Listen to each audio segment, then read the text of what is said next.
Hello there, very good afternoon. You're joining Lunchtime News here on MTV Sports. I'm Aaron Rajaratnam. Let's start with your headlines first.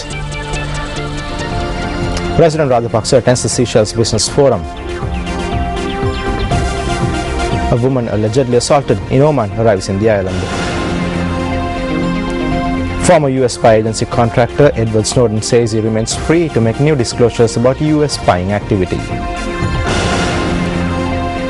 Well, now moving on to the stories in detail. President Mahinda Rajapaksa attended the Sri Lanka Seychelles Business Forum this morning on the final day of his state visit to Seychelles.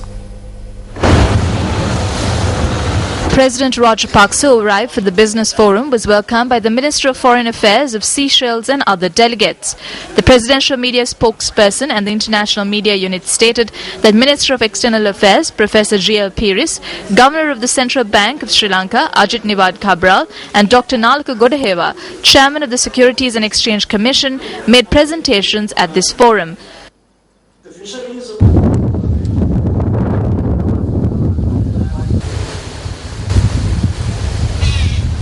Following the business forum, President Rajapaksa visited the Seychelles Biodiversity Center, where he planted a cocoa de mer seed.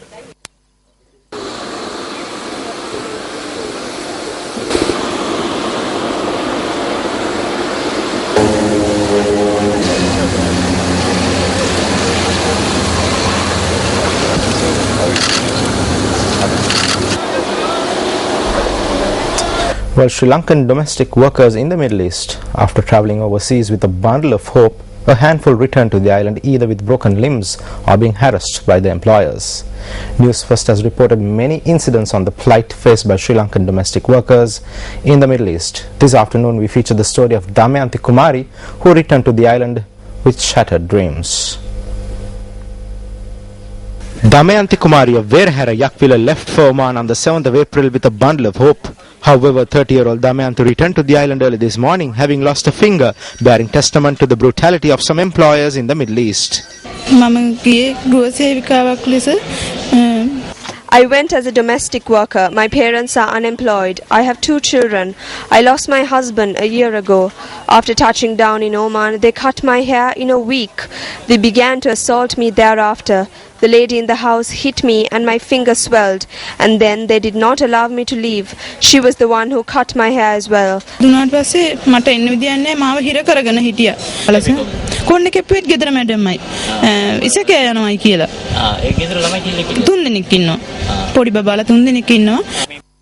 We inquired about this matter from the Foreign Employment Bureau.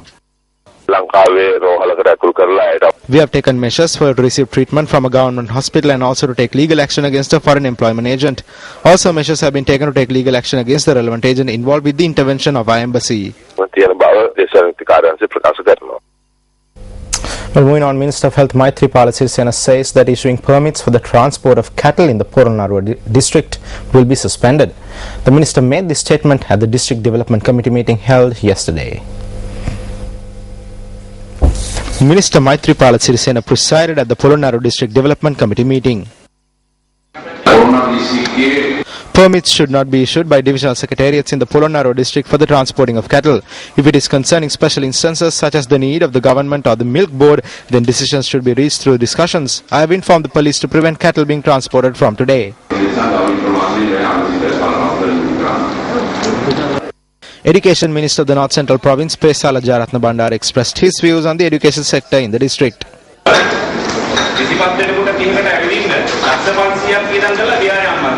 An exercise track was constructed at a cost of 50 million rupees for 25 or 30 people. However, there are 85,000 children in the Polonnaruwa district and 58 schools do not have proper buildings. Allocate funds for this purpose.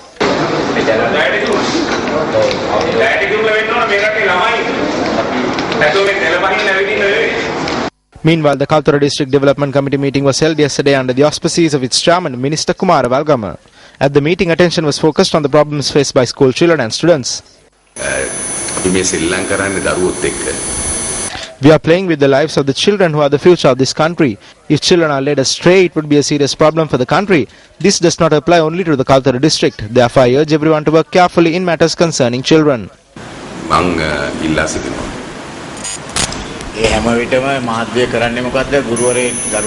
If a teacher hits a student, the media will take the side of the student. If a politician hits a teacher, then it will take the side of the teacher. Newspaper articles are written based on that equation. Well, still in local news, a study has commenced to look into the possibility of generating hydropower when water is supplied through tanks for agricultural purpose. Director General of Irrigation Bhadra Kamaladasa says that the study will also analyze the possibility of operating turbines on a short-term basis with the use of advanced technological equipment. वारिमार्ग जलाशयोලින් නිකුත් කරන ජලය ගොවිබිම් සඳහා නිකුත් කරන ජලය සාමාන්‍යයෙන් අපි සරෝවරයෙන් නිකුත් කරන්නේ. ඒකේ තියෙනවා යම් Water is released to farmlands from tanks through the anicuts. Water that is released from major tanks have the energy to generate electricity. We are conducting a study to analyze the possibility of generating electricity through such a method in order to ease the electricity crisis in the island. Technology has paved the way for power generation even when water is released from anicuts for a short period of time instead of 12 to 24 hours. සරෝවරයෙන් සමහරට දවසකට පැය 5ක් විතර වගේ කාලයක් වෙන්න පුළුවන්. අනිවාර්යයෙන් ඒ කාලය තුලදී මේ කියන්නේ පැය 12ක් පැය 24ක් එක දිගටම ජලය නිකුත් නොකරත් කුඩා කාලයේ තුලදී ඒ සරෝවරයෙන් ජලය නිකුත් කරන වෙලාවකදී පවා විදුලි බලය උත්පාදනය කිරීමේ හැකියාව තියෙන විදිහට ආශ්‍රමයන් දැන් තියෙනවා. කාලයකට ඉස්සෙල්ලා ඒ වගේ අවස්ථාවන් තිබුණේ නැහැ ඇත්තටම. Well, News First visited the Mavanala Central College today to conduct another media workshop to improve the media knowledge of school children. This is the 99th media workshop organized by News First. Communication skills and the preparation of a news report are the main focus areas of the workshop. The students were also granted opportunity to display their talents.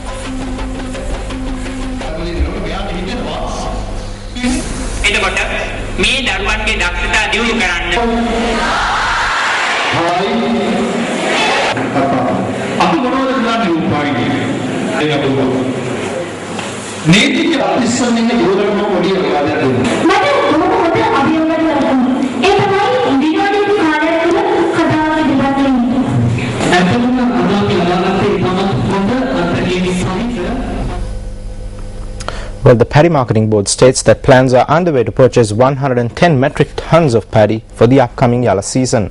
Chairman of the board, KB Jayasinghe, says that a surplus paddy harvest of nearly 1.5 million metric tons is expected for this year's Yalla season. The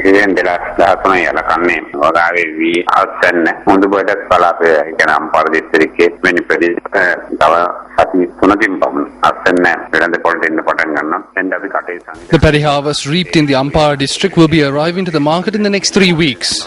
We are preparing to purchase the paddy. Since favourable weather conditions were experienced in the island, we expect a surplus. Transport facilities will have to be provided for certain areas. There have been instances of insufficient storage facilities, especially in the southern parts of the island, including Galle and Matara. Therefore, storage facilities will be provided.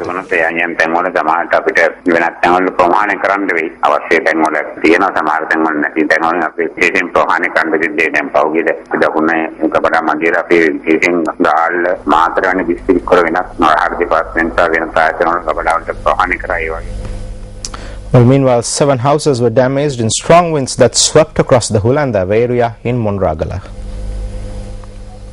Our correspondent says that the rains accompanied by strong winds were experienced in the area last evening. 2 houses were severely damaged due to the strong winds.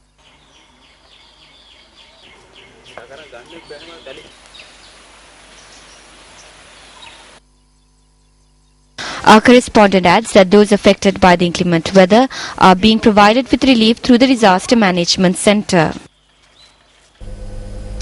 The Sri Lanka Human Rights Commission points out that there is a trend of local government politicians assaulting policemen. Secretary of the Commission, Attorney at Law Nimal Puncheva, says that this has caused a lack of faith placed on the police by the general public. He reiterates that the public may also have a lack of faith in the legal system and may take the law into their own hands. Puncheva states that this should not be the situation in a democratic society. Puncheva notes that the Human Rights Commission has informed the Inspector General of Police in writing regarding this matter. Well, now here's a report filed by News First U reporter MZ Shahjahan on an accident which occurred in Negombo yesterday.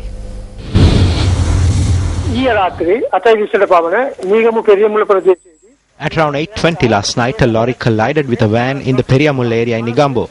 The driver of the lorry was injured in the incident.